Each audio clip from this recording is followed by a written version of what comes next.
He had been searching for their former housemaid, someone he hadn't seen since the night something happened between them. "I need you to find Sydney Walker," the young man instructed with urgency. "She used to work at my mom's house. I want a full background check. Find out where she's living now. The moment I know where she is, you can count on me showing up. I'm coming for you, Sydney." This is the story of Sydney, how she was forced to run away and hide her children. But why? Stay tuned to Dark Voices to uncover the secrets behind her disappearance. Sydney wore a wide smile as she swept the living room. She worked as a maid for a prominent family and enjoyed serving her employers, especially since she got along so well with her employer, Mrs. Doria's children, who were close to her age. "Hey, Sydney. Madam wants to see you in her room. She's asking for breakfast," one of her fellow maids said. Sydney smiled and nodded before heading to the kitchen to prepare Mrs. Doria's breakfast. Once everything was ready, she walked toward the bedroom and knocked politely. "Come in," said a voice from inside. Sydney turned the doorknob and entered. "Good morning, Mom. Here's your breakfast," she said respectfully to the elderly woman. "Leave it on the table and come here." "I need to ask you something," the old woman instructed from her large bed, leaning against a soft headboard. "Yes, ma'am," Sydney replied, and approached her. Mrs. Doria even asked her to sit at the edge of the bed. "Out of all the maids here, you're my favorite. I have something I need you to do," she said.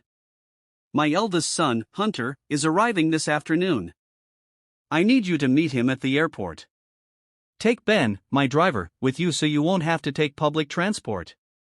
Sydney nodded quickly with a smile. "Noted, ma'am." What happens when Sydney meets Hunter for the first time? Will sparks fly, or will tension ignite? Keep watching Dark Voices to find out. As the scheduled pickup time approached, Sydney and Ben arrived at the airport. Her heart pounded in her chest. This would be the first time she'd meet Hunter, and she feared they might miss each other in the crowd. Luckily, Ben knew what Hunter looked like. "There's Mr. Hunter now," Ben pointed out. Sydney turned in the direction Ben was indicating, and her eyes landed on a tall, muscular, fair-skinned man with strikingly good looks. So handsome he seemed to glow. Her mouth fell open in awe. "He's so handsome," she whispered, her jaw nearly dropping. "Hey, miss." "Hello." Hunter waved his hand in front of her face, snapping her out of her trance. "Ah, sir. Hello." "I'll take your luggage," she said nervously, quickly avoiding eye contact. Hunter smirked, taking in her uniform. "Next time someone picks me up from the airport, make sure they don't look like a cleaning lady." He brushed past her, walking ahead. Sydney paused, feeling like she'd just been stabbed in the chest by his words. "Don't take it personally," Ben whispered to her. "Maybe he's just tired from the flight." She could only force a tiny smile. When Hunter angrily called Ben moments later, the driver ran toward him while Sydney struggled with the heavy luggage. "He's handsome, sure, but what a jerk," she muttered. Was he born from a grudge? Back at the mansion, they were welcomed by a large dining table brimming with food. Sydney's stomach growled loudly. She hadn't eaten since early morning, and it was now afternoon. As Hunter and his siblings chatted briefly with their mother, Sydney stood silently behind him, waiting for instructions. "Where's Dad and Mom?" Hunter asked coldly as he chewed his food. "Off with his mistress somewhere." "Don't ask about your father. He hasn't cared about us in years," Mrs. Doria replied bitterly. Hunter shook his head and chewed angrily. "He hasn't changed," he muttered. Then he heard it, the unmistakable growl of a hungry stomach coming from behind him. He turned to see Sydney scratching her head in embarrassment. "Sorry, sir," she whispered. Hunter smirked. "Instead of letting your stomach do the talking, sit down and eat something." He patted the chair beside him. Sydney blinked in shock. Mr. Grumpy just invited her to eat. Her hunger overpowered her hesitation, and she quickly sat down and started to eat. Mrs. Doria and her children chuckled. They were quite fond of Sydney. Hunter glanced around at the other housemaids. "What are you waiting for, Ryan? Come join us. From now on, everyone eats together. Let's not act like we're any different. We're all human. We eat. We poop. Sydney nearly choked and spat out her food at his bluntness. Hunter paused mid-bite and quickly rubbed her back while handing her his water glass. Drink this, you okay? He asked as he helped her recover. Sydney took the water and sipped. Mrs. Doria and her children giggled at the scene. When Sydney felt better, she wiped her mouth with a tissue. Hunter still had one arm resting behind her on the chair, almost like he was wrapping it around her. She flushed red. Sorry everyone, I was just surprised, she mumbled, eyes downcast. Next time, toughen up your stomach, Hunter teased from beside her. She stiffened, her heart pounding so loudly she could hardly think. She glanced at him. He was smiling while chewing. Sir Hunter, she whispered to herself. The next morning, Sydney woke up early to help the other maids prepare breakfast. What a lovely morning, said Dianiela, one of the other maids, nudging Sydney. Sir's so handsome, right? Sydney laughed. Oh, stop. I know what you're doing. Dianiela, come on, admit it. You were blushing like crazy last night. Sydney laughed harder. Cut it out. You're crazy. They'll scold us if they see us goofing off. Just admit you're crushing. How does it feel, girl? He's so handsome. I bet your intestines were giggling. Sydney rolled her eyes. Sydney, right? Her heart stopped at the voice. She turned to see Hunter standing beside her. Oh, sorry, sir. Can I help you with something? Can you drive? He asked. Drive? Yes, take me somewhere. I want a vacation. Sydney hesitated, biting her lip, then looked at Daniela for help. How do I tell him I don't even know how to ride a bike? Half an hour later, Sydney was behind the wheel, nervously fidgeting. Hunter sat beside her with headphones on and eyes closed. God help me. I don't know how to drive. Benjo only gave me a crash course this morning. What if I drive her straight to the afterlife? She managed to reverse and move forward a bit, though jerking and stalling every few feet. The entire car shook with her panic. What the hell are you doing? Hunter snapped, yanking off his headphones. Sydney's hands trembled on the wheel. I don't know how to drive, she finally shouted, eyes closed tight. What? I'm sorry, she whispered, shrinking in her seat. Why didn't you say that earlier? Were you planning to crash the car and kill me? Hunter fumed. No, sir. I didn't know how to tell you, she said, voice cracking. Let's call Benjo then. I'll go home, she offered. And let people think I kicked you out and threw a tantrum. You can't even lock the damn door, right? That's dangerous. What if it flew open mid-drive? Hunter stepped out and switched seats with her. What are you waiting for? Get in. Where do I sit, sir? She asked hesitantly. Here, in front. Not like you're my driver. They sped off toward an island so beautiful. Sydney's jaw dropped. Wow, this place is unreal. I've never been anywhere like this.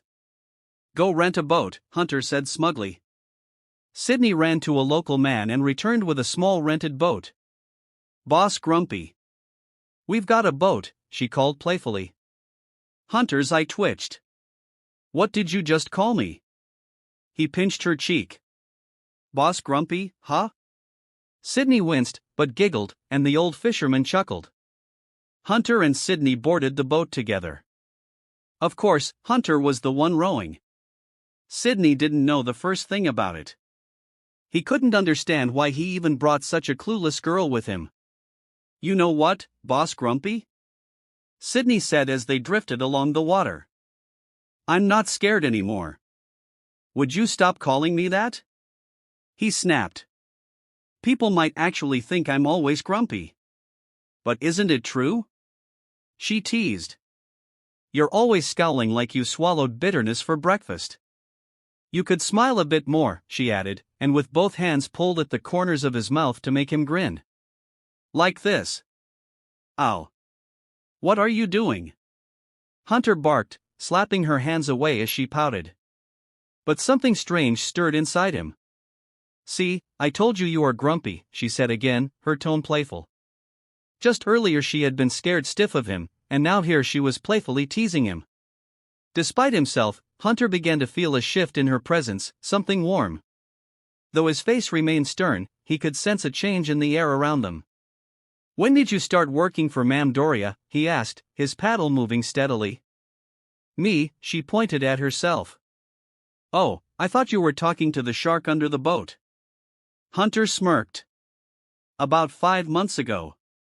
And how did you meet, Mom? My friend referred me. She got me this job. Why did you choose to be a maid? How old are you? I'm 22. I couldn't finish school. After my dad died, my mom got sick, so I had no choice but. Every job I applied for either needed a diploma or experience. I had neither. This is my first job. Thankfully, Ma'am liked me, and so did her kids. What about you, Boss Grumpy? Why haven't I seen you before? Stop calling me that. You're annoying. Sydney just chuckled. It suits you. It's kind of cool. Hunter rolled his eyes and grumbled. I grew up in the States. Went to school there. I just came home for a break. Ma'am begged me to visit. Oh, well, don't waste this opportunity, sir. You're lucky. Me? I always dreamed of going back to school, but we're poor. My mom couldn't afford to send me. So now I work. Hunter stared at her face. There was sadness in her eyes. Even as her lips smiled, he let out a deep sigh. Why can't life be equal? Why must there be poor and rich? They kept rowing. Hunter, who had brought his phone, began taking pictures and even asked Sydney to take photos of him. As she took his picture, she couldn't help but gawk at him. He looked stunning through the lens. So attractive she almost drooled. 1, 2, 3. Say cheese.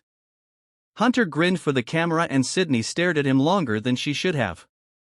Okay, one more, Hunter said, snapping her out of it. She continued taking photos when suddenly rain poured hard from the sky. Panicked, Sydney quickly shoved Hunter's phone into her bag to keep it from getting soaked or lost at sea. Boss Grumpy, it's raining hard. Row faster. Why don't you row? He snapped, annoyed. By the time they reached the shore, both were drenched. The rain came down in sheets. The old fisherman met them again, but Hunter's attention quickly shifted when he saw the old man staring at Sydney's body in a way that made his blood boil. Sydney's shirt, thin and soaked, clung to her like second skin, revealing more than it should. Hunter's jaw clenched. Without thinking, he yanked Sydney close, wrapping an arm around her protectively, shielding her body from prying eyes. He had no spare clothes for her. He was soaking wet, too. But now he could feel the full softness of her body against his side, the shape, the movement as they walked. Sir, why are you holding me? She asked, confused, her teeth chattering. I'm not, he muttered. Just stop wearing shirts that thin. That fisherman was practically undressing you with his eyes. Sydney turned red and hugged herself, embarrassed. She didn't pull away from Hunter's arm, knowing it offered better coverage than her own arms could manage. She had always been wary of lecherous men. As a child, she had been harassed. The trauma still lingered. They spotted a small hut nearby, bare but decent enough for shelter. With no other options, and the car far away, they ducked inside, waiting for the rain to pass. But the rain only intensified. Wind howled.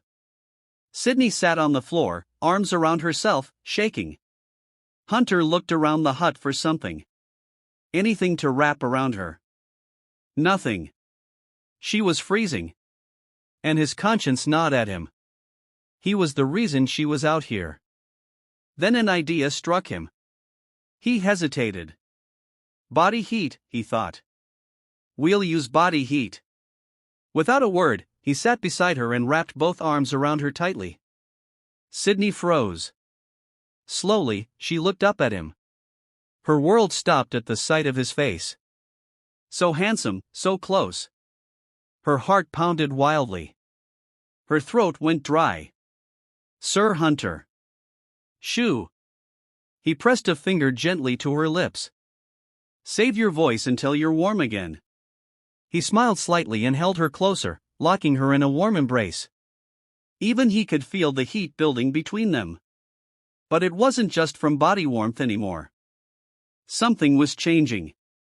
As he looked into her eyes, an inexplicable spark flared between them. His heart beat faster, and before he realized what he was doing, he leaned in. Their lips met, soft, warm, tentative. Sydney closed her eyes, losing herself in the kiss.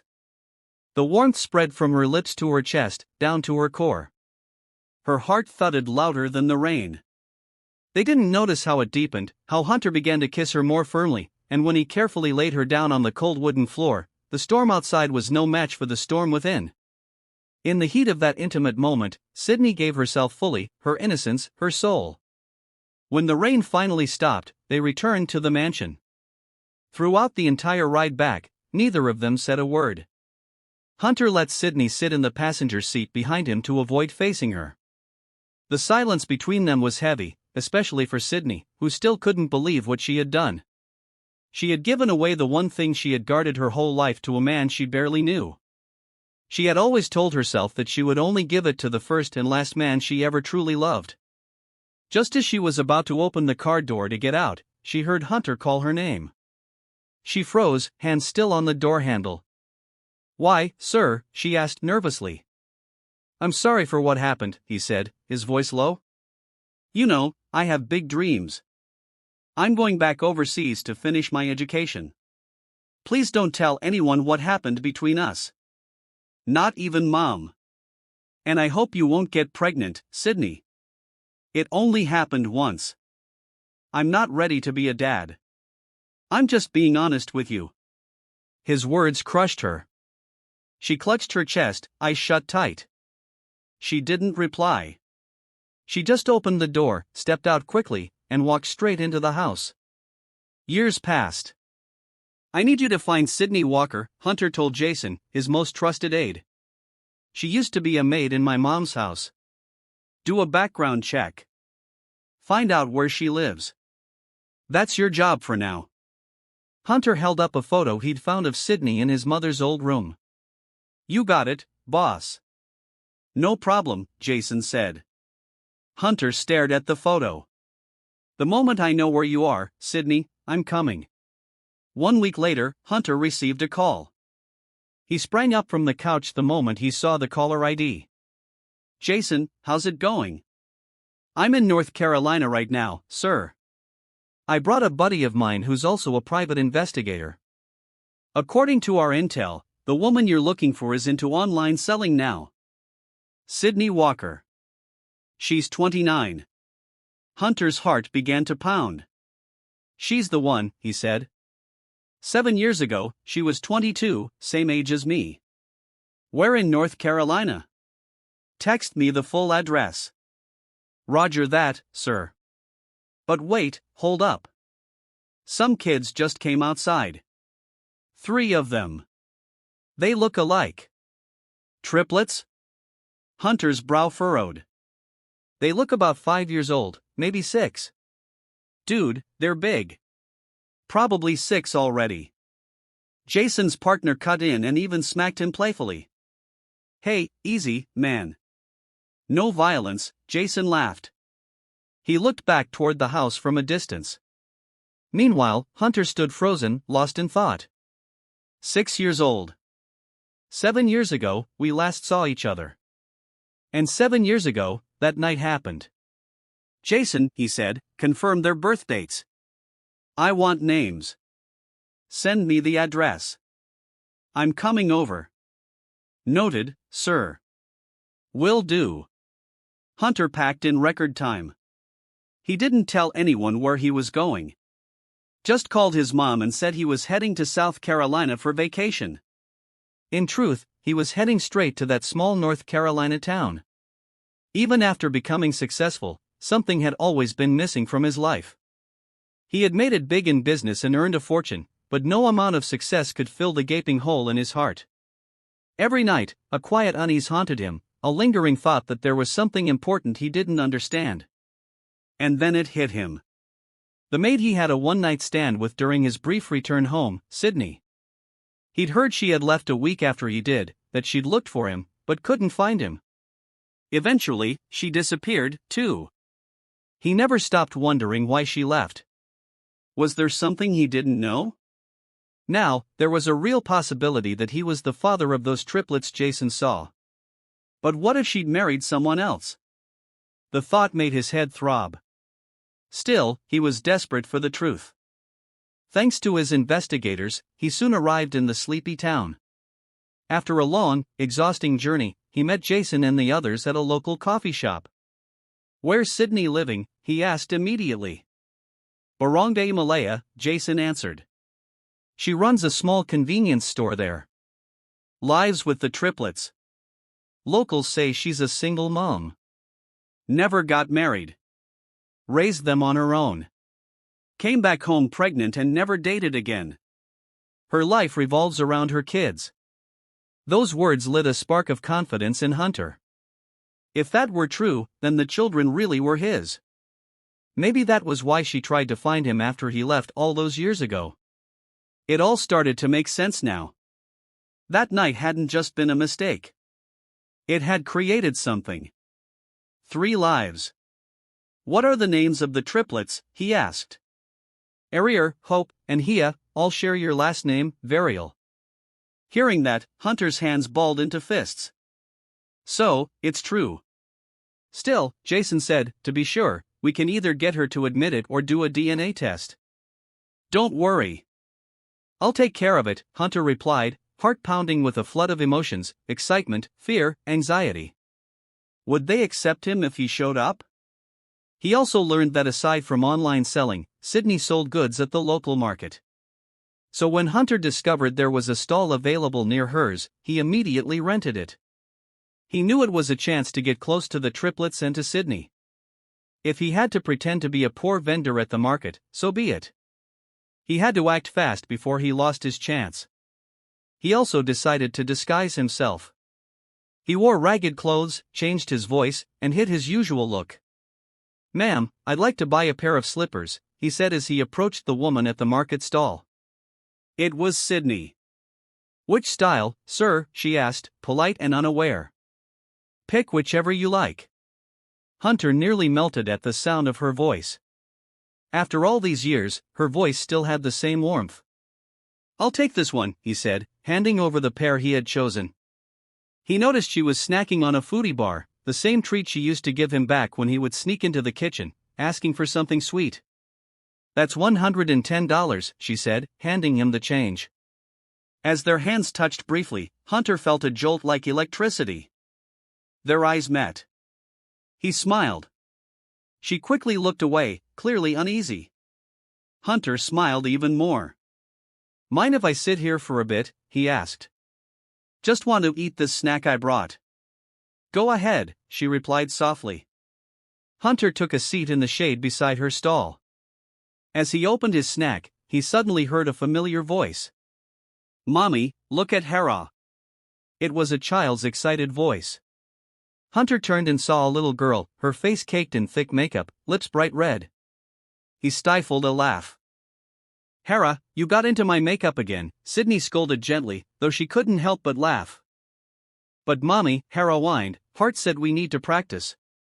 I want to be a beauty queen." She waved and blew kisses like she was on stage. Hunter quietly chuckled. Sydney knelt in front of her daughter. "You don't need makeup to be a beauty queen. You're already one." "Really, Mommy? Promise?" "Of course. You're beautiful, chubby, and adorable," she cooed, pinching Hera's round cheeks. The child giggled with delight. "What about us, Mommy?" Hart asked, pouting. "Aren't we cute, too?" "Not just cute, you girls are stunning." And do you know why? Why, Mommy? They asked in unison, eyes wide. Because your dad was extremely handsome. Their jaws dropped. Really? Yes. That's why you're so pretty. Yay! The girls clapped and jumped with joy. Hunter's heart melted. His eyes welled up. Where's Daddy now, Mommy? When is he coming back? Hermione asked innocently. Soon, sweethearts. He'll be back soon. But promise me something. Be good. Be humble. So when Daddy returns, he'll be proud. And I bet he'll bring you lots of toys and yummy food. Yes, Mommy. Hunter swallowed hard. I'm here, kids.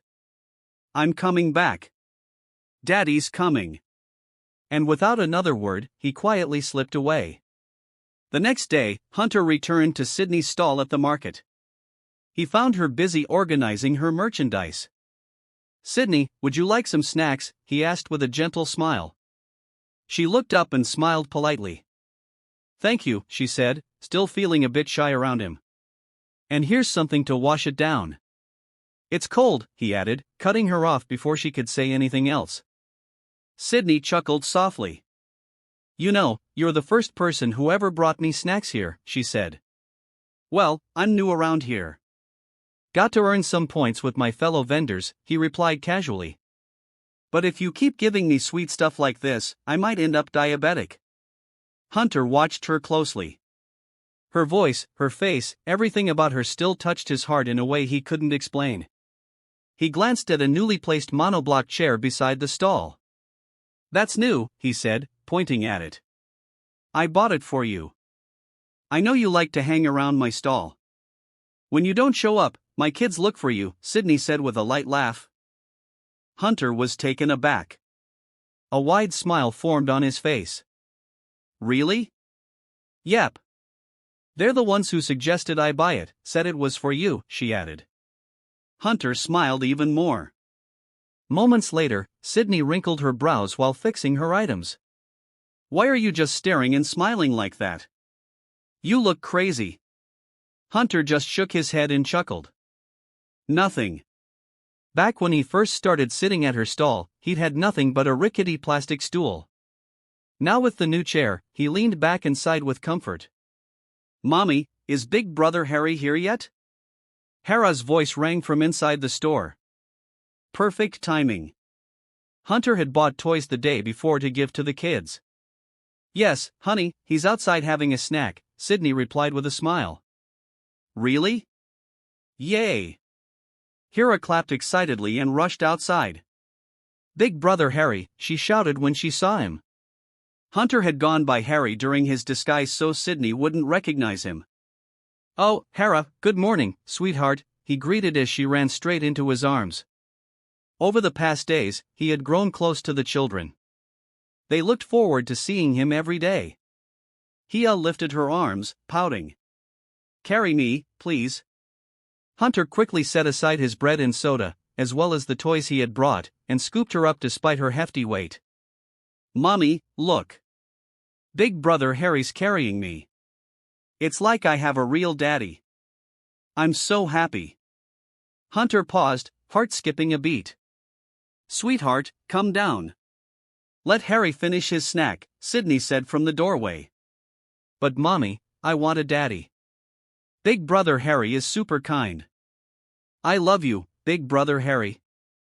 I wish you were my daddy so we'd be happy forever, Hia said, clinging to him. Hunter's heart nearly shattered. His eyes welled up.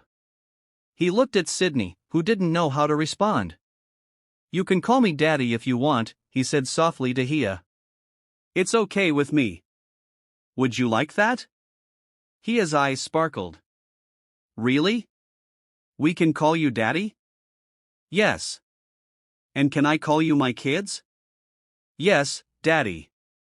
Yes. Yes, she said, clapping joyfully. At that moment, Ariel and Hope rushed outside, excited to see Hunter.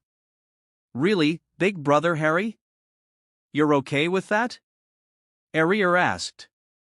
Hunter nodded. Thank you, Hope cried, hugging his leg. Hunter knelt down and embraced the three of them tightly. He felt like crying. For so long, he had dreamed of being called Daddy. Now it had come true. His heart was bursting. Kids, what are you talking about? Sydney asked, confused. He's not your daddy. But Mommy, he said it's okay if we call him Daddy. And look, he's really happy, Ariel said, pointing to Hunter's teary eyes. Sydney was stunned. She felt her heart thud. Please, Mommy, Hera begged. We've always wanted a daddy. Sydney hesitated. But we don't want to trouble Big Brother Harry. He might be busy. It's no trouble, Hunter quickly said. Honestly, I miss my kids in New York. Your girls remind me of them. He swallowed hard after the lie, hoping it would help convince her. You have kids? Sydney asked, startled. Hunter swallowed again, realizing he might have gone too far. Yeah, they're in New York. That's why I'm here alone. Oh, are you sure you're okay with what the girls are asking? It's totally fine. I'll explain everything to my kids. Really, it's fine. I promise. Okay. But if they start to become a burden, just let me know. All right? Sydney said, glancing at him. Hunter turned to the girls, beaming. You hear that? Mommy said yes. Yay, they cheered. And since Mommy said yes, I have a gift for you. Hunter pulled out a large plastic bag full of toys. The girls' eyes lit up.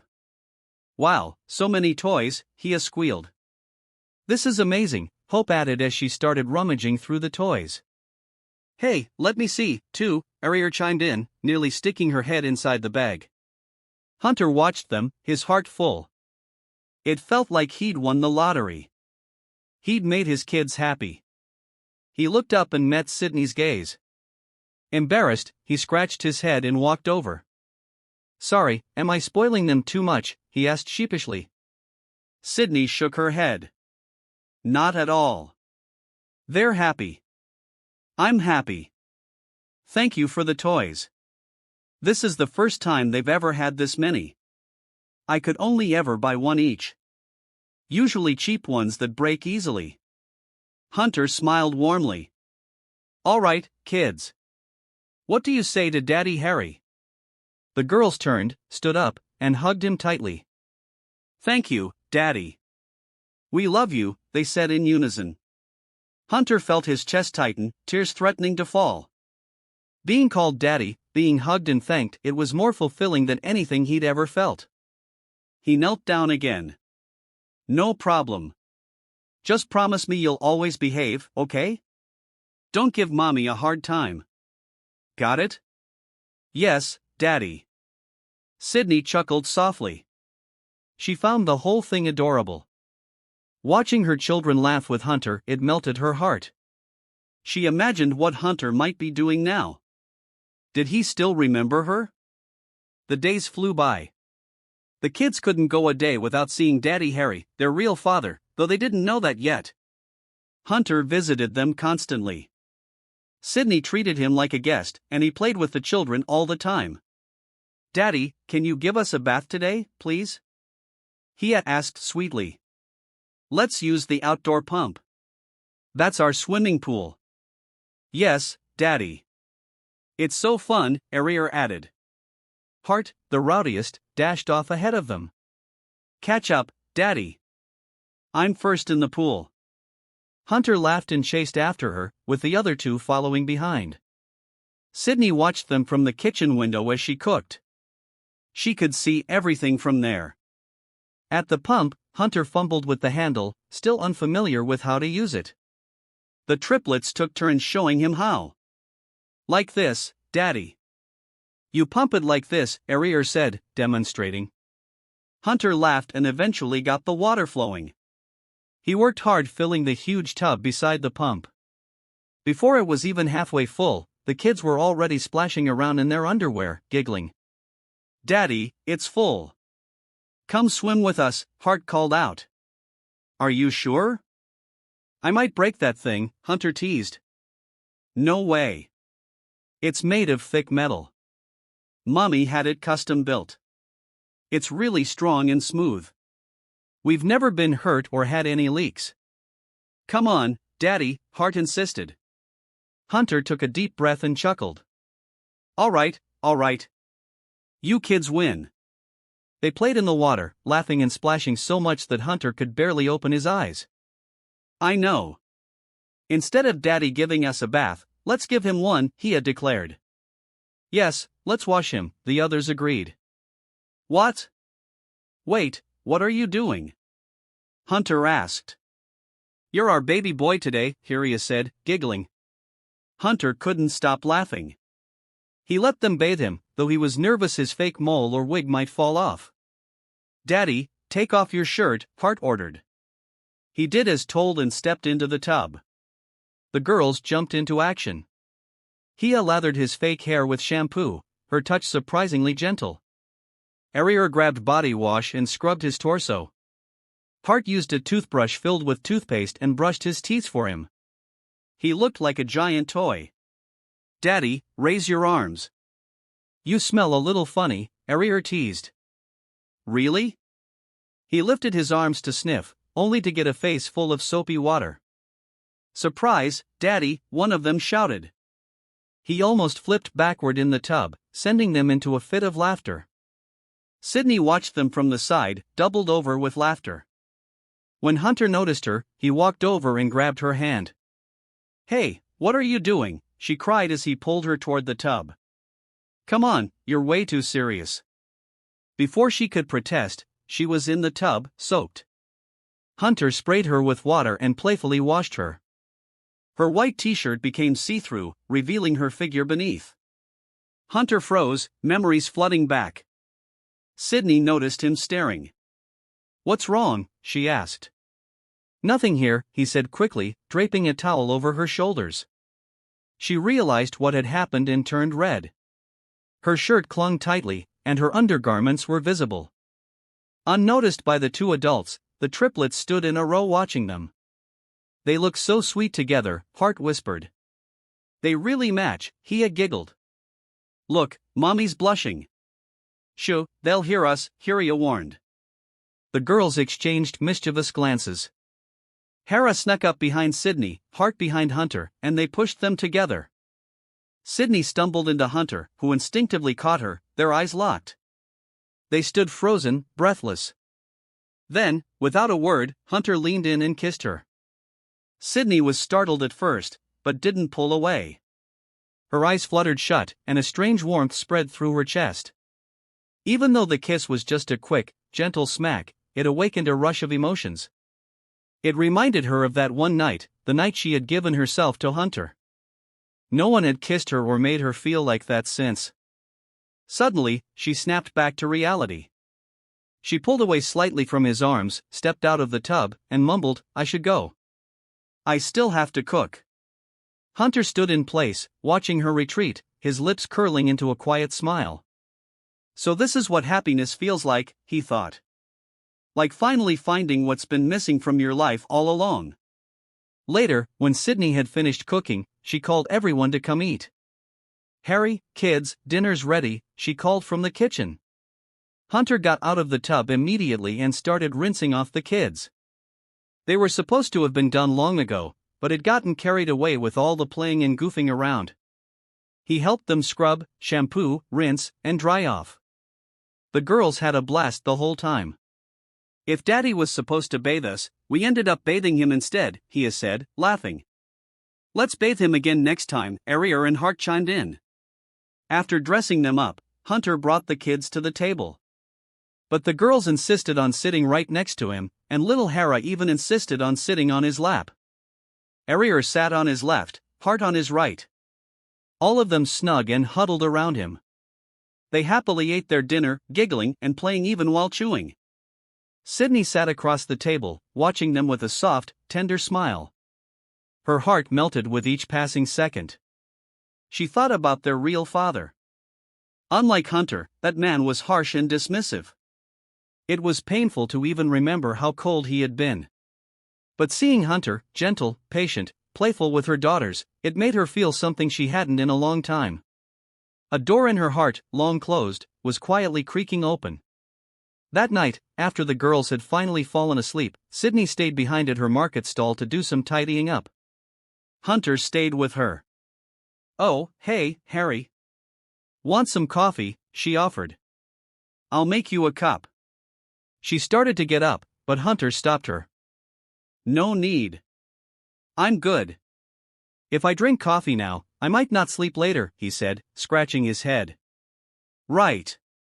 Makes sense," she replied, sitting back down and resuming her work.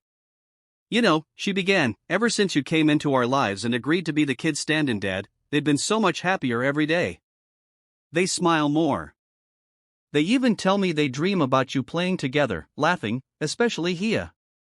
She talks about you non-stop. Sometimes I feel like she doesn't even notice I'm around anymore." Hunter chuckled softly. "Really? That's kind of sweet." He paused for a moment and then asked casually, "By the way, where is their real dad?" Sydney sighed, her shoulders slumping as she sat down what she was holding. "I don't know if he's even still alive." "What happened?" Hunter asked gently. "How come you don't know?" "Because I was never really anyone to him, just a maid. We didn't have a relationship." Hunter's chest tightened at her words. "Wait, if you didn't have a relationship, how did you end up pregnant?" he asked, feigning confusion. "I don't know. I guess I was just messed up. I gave myself to him just like that because I felt something back when we were in that hut. The way he looked at me, it felt like he hypnotized me. He lured me in." She looked down. "But I can't blame anyone else. I let it happen. I gave in." "Maybe it was love at first sight," Hunter suggested. "No, I don't think so. But because of that night, I became a mother to 3 amazing girls. I've been through so much. I didn't even know where to go at first." "You left your job?" Hunter asked. Sydney nodded. "I was too ashamed. I didn't say goodbye to anyone. I just left. I didn't know how the family would react if they found out I was pregnant, especially since they're rich and I was just a maid. I thought they'd throw me out." Hunter felt something stab his chest sharply. "And this man," he asked carefully, "do you love him?" Sydney fell quiet. "Love? I don't know," she said. "Maybe. When he first came, I had a crush on him. I thought he was special. Over time, I guess I developed real feelings, but I always knew we weren't meant to be." She paused and exhaled. "Now, the girls always ask where their father is, and I have nothing to say." Hunter nodded silently, the pain in her voice cutting deep. She had suffered so much, and all of it because of him. "But if you're asking me," she continued, "if I would love him again, if he hadn't abandoned me, if he took responsibility," she smiled softly, "yes, I would, because he wasn't hard to love. He felt like heaven and I was just the dirt." She shrugged. "Okay, fine. I'll admit it. I loved him. It's true. Actually, I still love him. I've been dreaming that one day he'd come back, that he'd look for me, that he'd find out we had kids together." She stared off into space. "If he ever came back, would you accept him no matter who or what he is now?" Hunter asked, meeting her eyes directly. He braced himself. "Of course, I'd never keep him away from his kids. Even if not for me, at least for them. They deserve a father. I'm tired of not having an answer when they asked about him." Tears began to fall from her eyes. 7 years had passed, and still she loved the man she had given her entire heart and soul to. Hunter couldn't hold back anymore. He stood and embraced her. Sydney didn't resist. She cried into his shoulder, unaware she was crying in the arms of the very man she was talking about. That night, Hunter made a decision. The pretending had to end. A few weeks passed. The guilt was eating away at Hunter. Pretending to be someone else, someone Sydney had grown to trust, was becoming too much. It was time to stop hiding and tell the truth. He owed it to Sydney and, most of all, to their children. One day, while Sydney was cleaning the house and the kids were still at school, she received a text message from Harry. "Come to this address. I have something important to give you." Excitement fluttered in her chest. She wondered what it could be. She got ready right away, slipping into something comfortable but neat. Even if it was just Harry she was meeting, he was still a man. And lately, she had found herself growing more drawn to him. When she arrived at the location Harry had texted, she looked around, confused. It was a fancy restaurant. She hesitated. Was she in the right place? Harry's poor like me, she thought. Why would he invite me to a place this expensive? She sat down at a small table on the ground floor and tried to call him. Just then, a staff member approached. "Hi, ma'am. Are you Miss Sydney Walker?" the man asked politely. "Yes," she replied. "Please follow me. The gentleman who booked the rooftop is waiting for you." "Wait, who?" "The man who made the reservation. He's waiting upstairs." Still confused, Sydney followed. She made sure to keep a small pocket knife in her bag just in case. If this was some kind of trap, she was ready to defend herself. When they reached the rooftop, her jaw dropped. It was beautiful. The space was filled with her favorite flowers. A large table sat in the middle, packed with food. "Please wait here, ma'am." "I'll go call him," the server said, then disappeared. Sydney wandered the rooftop in awe.